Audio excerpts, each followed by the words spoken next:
Baik, Assalamualaikum warahmatullahi wabarakatuh.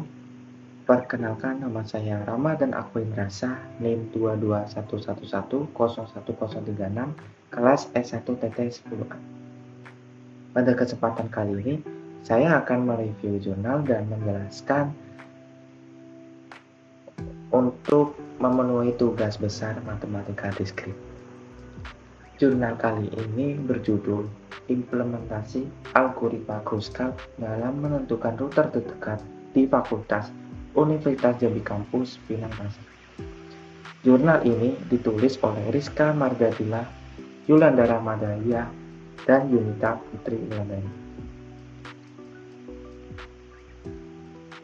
Latar belakang masalah pada jurnal ini yaitu terbatasnya informasi mengenai jarak antar fakultas yang ada di Universitas Jambi Kampus Pinang Pasir yang menyebabkan sulitnya para mahasiswa baru dalam menentukan rute terdekat yang akan mereka lalui saat pengenalan kegiatan kampus PKK, di mana salah satu kegiatan PKK ialah mengelilingi fakultas-fakultas yang ada di Universitas Jambi.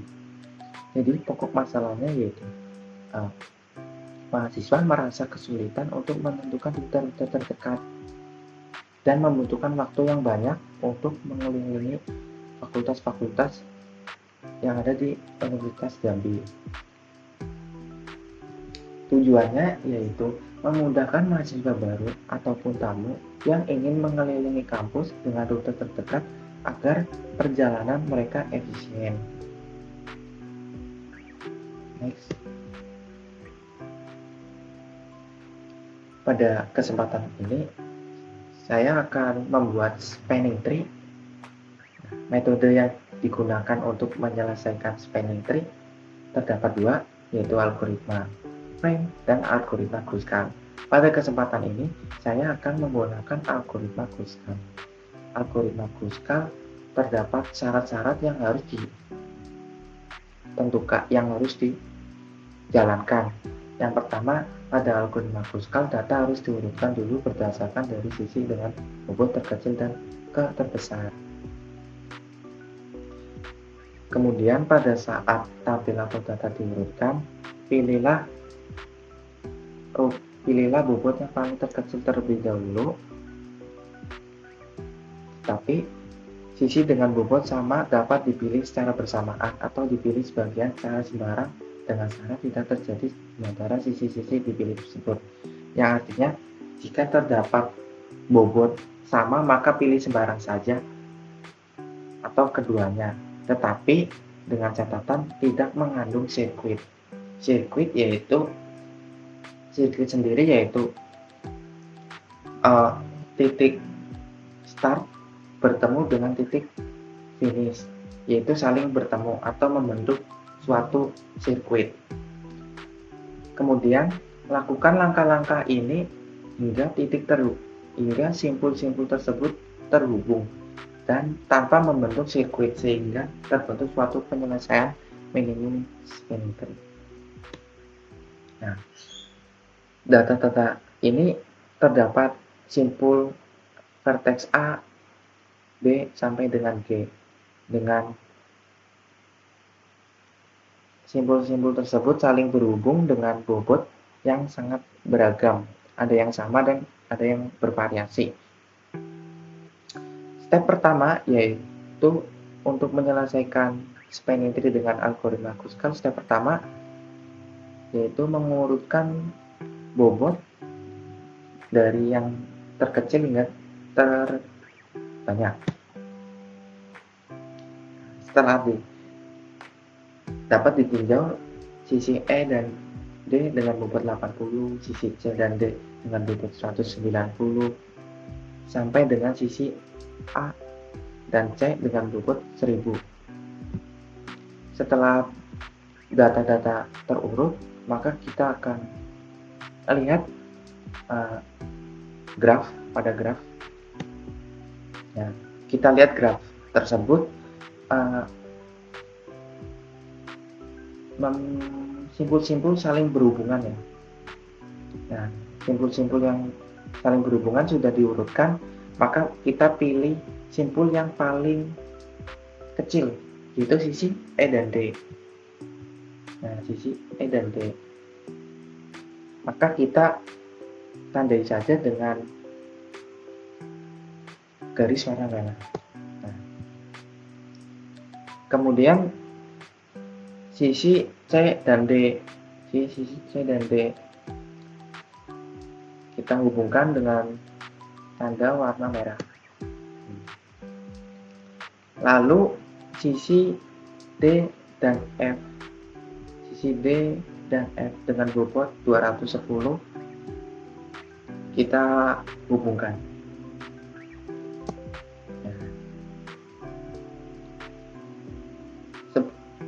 Kita tekankan sebelum kita menghubungkan sisi antar sisi, kita cek terlebih dahulu sisi-sisi tersebut membentuk sirkuit atau tidak.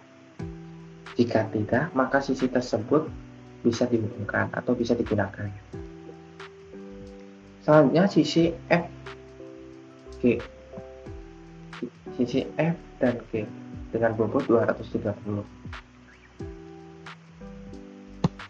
Tidak mengandung sirkuit, maka kita bisa gunakan sisi F dan G. Lalu terdapat sisi BC dan EF dengan bobot yang sama nih. Kita cek terlebih dahulu apakah sisi B dan C ketika dihubungkan mengandung sirkuit atau tidak. Ternyata tidak, maka kita bisa gunakan sisi B dan C. Sedangkan sisi E dan F, nih, sisi E dan F dengan bobot 240, jika kita hubungkan maka akan membentuk sirkuit antara E, D, dan F. Maka kita coret dengan sisi E dan F. Lalu sisi C dan E dengan bobot 270. Sisi C dan E kita tinjau ya. Sisi C dan E dengan bobot 270. Ketika kita hubungkan sisi C dan E, maka akan menghasilkan sirkuit, yaitu sirkuit C, D, dan F. Ini akan membentuk sirkuit titik mulai C dan berakhir di titik C, akan membentuk sirkuit. Maka kita coret saja sisi C dan E. Kemudian terdapat bobot yang sama, kedua bobot yang sama, yaitu sisi B dan D dan sisi B dan F dengan bobot 290. Kita cek terlebih dahulu. B dan D dengan bobot 290, ketika kita hubungkan maka akan menghasilkan sirkuit ya. Antara B, C, dan D akan membentuk sirkuit. Maka kita coret saja sisi B dan D. Lalu B dan F. B dan F. Ketika kita hubungkan maka akan membentuk sirkuit, yaitu dengan B, C, D, F, dan bertemu lagi di B. Maka akan membentuk sirkuit, kita coret saja. Lalu B dan G, sisi B dan G dengan bobot 290, B dan G. Jika kita hubungkan akan membentuk sirkuit ya, yaitu antara B, C, D, F, dan G, dan B lagi, bertemu B lagi. Maka sisi B dan G kita tidak digunakan karena mengandung sirkuit. Lalu sisi B dan E dengan bobot 300, ketika kita hubungkan akan membentuk sirkuit ya, yaitu B, C, D, F, E, dan B. Titik mulainya B dan berakhirnya di B, mengandung sirkuit, maka kita coret saja sisi B dan E. Lalu sisi C dan F. C dan F, jika kita cek akan membentuk sirkuit ya, dengan sisi C dengan simpul C, D, F, dan C. Maka kita coret. Lalu simpul D dan simpul G saling berhubung. Jika kita hubungkan, maka akan membentuk spanning tree ya. Lalu simpul E dan simpul G, simpul E dan simpul G jika dihubungkan mengandung sirkuit juga, maka kita coret. Lalu simpul C dan simpul G,